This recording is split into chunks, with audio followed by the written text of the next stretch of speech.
Hello student, how are you? Hope your preparation is going very well. Today we will discuss how to make notes of current affairs for UPSC examination. आपको पता है कि UPSC examination के लिए current affairs का role काफ़ी important है, चाहे वो पीटी का एग्जामिनेशन हो, मेंस का हो या इंटरव्यू का। आपको करंट अफेयर्स पे पकड़ बनानी बहुत ज़रूरी है, क्योंकि बहुत सारे क्वेश्चन करंट अफेयर्स से आते हैं। करंट अफेयर्स अगर देखा जाए तो करंट अफेयर्स दो तरह का होता है। एक होता है करंट अफेयर्स जो कि पिछले एक साल में वो न्यूज़ में रहा हो, ठीक है। तो और दूसरा टाइप होता है करंट इश्यूज, या जिसे हम कंटेम्प्रेरी इश्यूज कहते हैं, जो पिछले कई सालों से वो इश्यूज चर्चा में रहा हो। तो यूपीएससी दोनों ही चीज़ों पे आपसे क्वेश्चन पूछता है। तो इसलिए ज़रूरी है कि हम करंट अफेयर्स को थॉरली प्रिपेयर करें, उसका नोट्स तैयार करें और उस पर अंडरस्टैंडिंग डेवलप करें। मैंने प्रीवियस डिस्कशन में बताया था आपको कि शुरुआत से ही, फर्स्ट डे से ही आपको न्यूज़पेपर रीडिंग करनी है और उसके नोट्स बनाने हैं। तो यहाँ पे सवाल आता है कि नोट्स बनाएं कैसे। ये बहुत बड़ा सवाल है जो कि एस्पिरेंट्स के दिमाग में आता है, और इन सवालों का जवाब आपको शुरुआत में ही मिलनी चाहिए, ताकि आप आसानी से नोट्स बना सकें और आपकी जर्नी आसान हो। तो without wasting time we should come to the point कि नोट्स कैसे बनाने हैं। देखिए, सबसे पहले आपको ये ध्यान रखना है कि आपको यूपीएससी का सिलेबस अच्छे से पता हो, और इसके लिए मैंने बताया था आपको कि आप जहाँ भी स्टडी करते हैं अपने स्टडी टेबल के पास जो यूपीएससी का पूरा सिलेबस है उसका प्रिंट आउट निकाल कर उसे चिपका लें, ठीक है, और डेली उसे देखें और उसे इंटरनलाइज कर लें। उसके बाद यूपीएससी का आप अगर सिलेबस देखते हैं, खासकर मेंस का, तो आपको फोकस जनरली यूपीएससी पे कहाँ पे करना है? मेंस पे। अगर मेंस पे आप फोकस करते हैं, मेंस के सिलेबस पे फोकस करते हैं, क्योंकि मेंस का सिलेबस बहुत ही अच्छे से डिफाइंड सिलेबस है, डिफाइन किया गया है। तो मेंस का सिलेबस पे अगर आप फोकस करते हैं तो आपका प्रीलिम्स का भी प्रिपरेशन होता रहेगा और इंटरव्यू का भी प्रिपरेशन होता रहेगा। तो करंट अफेयर्स के लिए आपको मेंस के सिलेबस पे फोकस करना है, ठीक है। और मेंस का सिलेबस जैसा आपको पता होगा कि मेंस का सिलेबस 4 जीएस पेपर आता है और एक एसए का पेपर आता है। तो एसए के लिए आपको अलग से करंट अफेयर्स तैयार करने की जरूरत नहीं है। आप जो जीएस पेपर्स के लिए जो करंट अफेयर्स तैयार करेंगे उसे आप एसए में भी यूज कर सकते हैं। तो 4 जीएस पेपर होते हैं: GS paper 1, GS paper 2, GS paper 3 and GS paper 4। GS paper 1 में जो करंट अफेयर से रिलेटेड जो सेक्शन हो सकता है वो हो सकता है ज्योग्राफी से रिलेटेड करंट अफेयर्स आपसे पूछा जा सकता है। कल्चर से रिलेटेड करंट अफेयर्स पूछा जा सकता है कि कोई न्यू डिस्कवरी हुई है, कोई न्यू फाइंडिंग्स हुई है, तो वो बता सकते हैं। जैसे अभी हड़प्पा सिविलाइजेशन पे कुछ डिस्कशन चल रहा है कि किसी एक आर्कियोलॉजिस्ट का कहना है कि हमारे अंदर जो जिन है, गुजरात से लेकर बंगाल तक जो जिन है, जो कल्चर है, वो हड़प्पन सिविलाइजेशन का है। तो इस तरह के नए फाइंडिंग्स आपको करंट अफेयर्स में देखने हैं। तो कल्चर से रिलेटेड करंट अफेयर्स होता है, ज्योग्राफी से रिलेटेड करंट अफेयर्स होता है, सोसाइटी से रिलेटेड करंट अफेयर्स हो सकता है। तो ये पेपर 1 हो गया।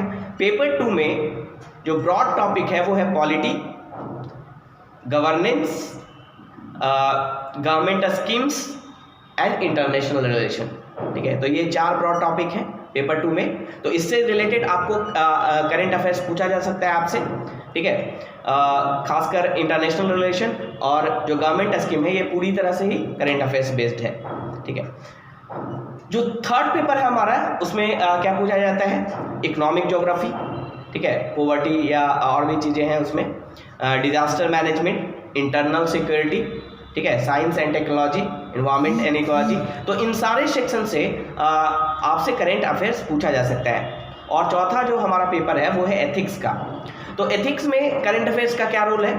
एथिक्स में 2 तरह के सवाल आते हैं। पहला सवाल आता है थ्योरेटिकल ठीक है, कंसेप्चुअल जो डिफरेंट थ्योरी आपसे पूछा जाता है, डियोंटोलॉजिकल थ्योरीज, है ना, तो कैंट की थ्योरी, तो ये थ्योरी पूछा जाता है। दूसरा जो पार्ट है पेपर 4 का वो है केस स्टडीज, और यहाँ पे करंट अफेयर्स का रोल इंपॉर्टेंट हो जाता है, क्योंकि केस स्टडीज में अगर आपको अच्छा करना है तो आपको करंट में जो इवेंट है उससे अवगत होना जरूरी है, करंट में जो इशू हुआ है उससे अवगत होना जरूरी है। इसलिए न्यूज़पेपर पढ़ें और वहां से वो करंट अफेयर्स निकालें, क्योंकि केस स्टडीज में जनरली वैसे क्वेश्चंस आते हैं जो करंट में कहीं ना कहीं घटित हुए हैं, ऐसे इवेंट घटित हुए हैं, उससे बेस्ड केस स्टडी पूछता है, ठीक है। तो इसलिए करंट अफेयर का रोल पेपर 4 में भी है।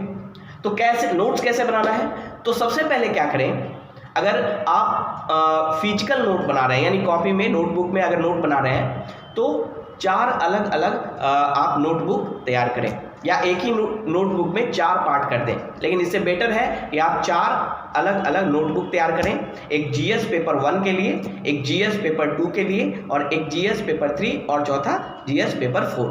और उसी तरह अगर आप सॉफ्ट कॉपी में नोट्स बनाना चाहते हैं तो सबसे अच्छा जो सोर्स है वो है एवर नोट। एवर नोट में जाकर बहुत ही आसान होता है एवर नोट में नोट्स बनाना, तो मैं आपको सजेस्ट करूंगा कि आप एवर नोट पे नोट्स बनाएं, क्योंकि उसमें अपडेट करना काफ़ी आसान हो जाता है, ठीक है। तो एवर नोट में 4 सेक्शन क्रिएट कर लें, एवर नोट में जाकर GS paper 1, GS paper 2, GS paper 3 और जीएस पेपर 4। और जो भी आप पढ़ें न्यूज़पेपर से, मैगजीन से, या किसी भी सोर्स से, आप जो भी करंट अफेयर्स पढ़ें पहले उसे आइडेंटिफाई कर लें, डिस्टिंग्विश कर लें,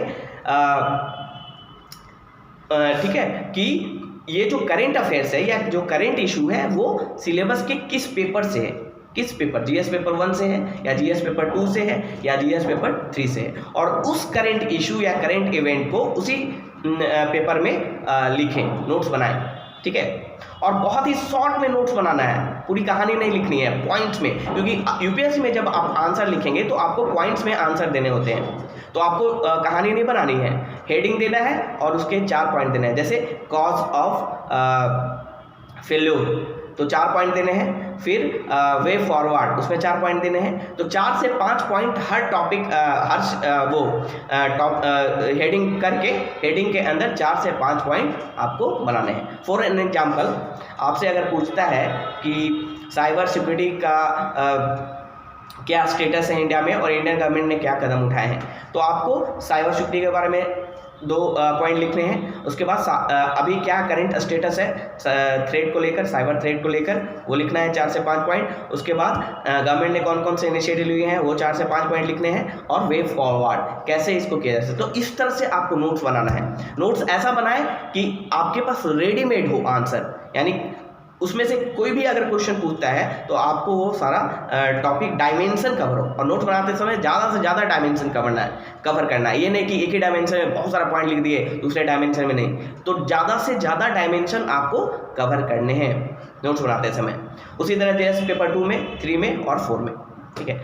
और वहाँ भी जीएस पेपर 1 के अंदर भी वो जो करंट अफेयर्स है वो किस टॉपिक है उसको ऊपर में जरूर लिख दें, सिलेबस के किस पार्ट से है। जैसे जीएस पेपर 1 में बहुत सारे पार्ट हैं, हिस्ट्री है, कल्चर है, सोसाइटी है, ठीक है, ज्योग्राफी है, तो किस पार्ट से है वो भी वहाँ पे मेंशन कर दें, ताकि आपको फिल्टर करने में आसानी हो, ठीक है। तो इस तरह से नोट्स बनाएं। एवर नोट्स पे अगर आप नोट्स बनाते हैं तो काफ़ी आसान हो जाता है उसको अपडेट करना, ठीक है, उसको अपडेट करना काफ़ी आसान हो जाता है। क्यों? क्योंकि कहीं से भी आपने पढ़ा उस चीज़ को और टाइप कर लिया उसे, या अगर कोई ऑनलाइन अवेलेबल है वो इन्फॉर्मेशन, तो वहाँ से कट कर लिया उस चीज़ को, थोड़ा सा मॉडिफाइड कर दिया और वहाँ पे जस्ट पेस्ट कर दिया, वहाँ पे अपडेट कर दिया उस। तो एवर नोट पे नोट्स बनाना काफ़ी आसान हो जाता है। तो प्रेफर करें कि ऑनलाइन नोट्स बनाएं, ठीक है, सॉफ्ट कॉपी में नोट्स बनाएं, और at the time of exam उसे आप प्रिंट आउट भी निकाल सकते हैं, या फिर ऑनलाइन अपने मोबाइल में पढ़ सकते हैं, तो काफ़ी पोर्टेबल हो जाता है आपका नोट्स वो, ठीक है। तो इस तरह से स्ट्रेटजी अपनाएं। तो इन बारीकियों को ध्यान में रखना है, और करेंट इश्यूज पे ज़्यादा फोकस करना है आपको। ये नहीं कि पिछले 2-3 महीने में क्या हुआ, 1 साल में क्या हुआ, जो छोटी छोटी इवेंट हो रही हैं उस पर फोकस ना करके ज़्यादा फोकस आपको करना है करेंट इश्यूज पे, कंटेम्प्रेरी इश्यूज पे, जो मुद्दा देश में काफ़ी चल रहा है और इससे एक प्रेसिंग मुद्दा है है ना, जो बहुत बड़ा मुद्दा है, उस मुद्दे को ज़्यादा आपको कवर करना है कि यूपीएससी उस पर ज़्यादा फोकस करती है, ठीक है। और प्रीलिम्स के लिए अलग से नोट नहीं बनाना है, जो 4 जीएस पेपर हैं उसी में से आपको देखना है, जो मैं करेंट अफेयर्स पढ़ रहा हूँ उससे कैसे ऑब्जेक्टिव क्वेश्चन पूछा जा सकता है, ठीक है। तो वो वहाँ पे आप मार्क कर लें कि प्रीलिम्स में ये आ सकता है, ठीक है। जैसे इन्वायरमेंट टेक्नोलॉजी के लिए आपने नोट्स बनाया करंट का, तो उसमें अगर कोई स्पेसीज है, कोई फ्लोरा है, कोई फौना है जो कि करंट के न्यूज़ में है, तो उसको वहाँ पे मार्क कर लें कि ये प्रीलिम्स में पूछा जा सकता है। उसी तरह पॉलिटी में कुछ कोई इशू आ रहा है गवर्नर को लेकर या कैग को लेकर या पार्लियामेंट्री कमेटी को लेकर, तो वहाँ पे जो इन्फॉर्मेशन है उसके साथ या कंसेप्ट है वहाँ पे मार्क कर लेना है कि ये कंसेप्ट या इन्फॉर्मेशन प्रीलिम्स में पूछा जा सकता है।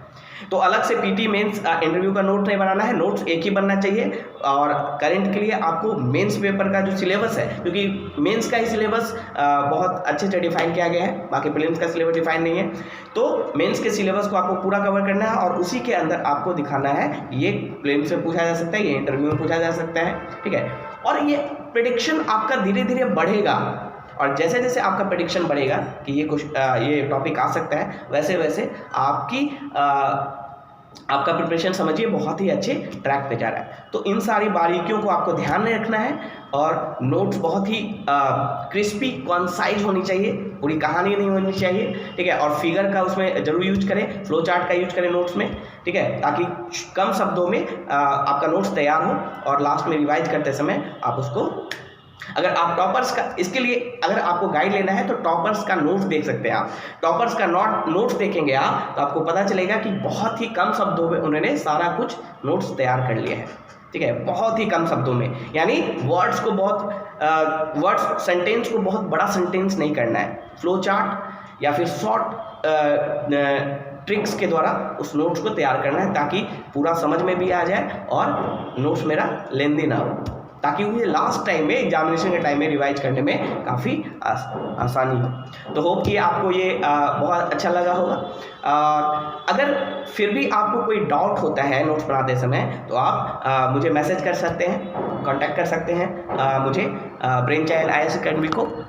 ब्रेन चाइल्ड IAS में अपने स्टूडेंट को इन सारे टेक्निक्स की जानकारी देता है, और आप मेरे से अगर कोई डाउट होता है तो आप पूछ सकते हैं 7827446328 पे मैसेज कर सकते हैं, ठीक है। Best of luck for your examination, thank you.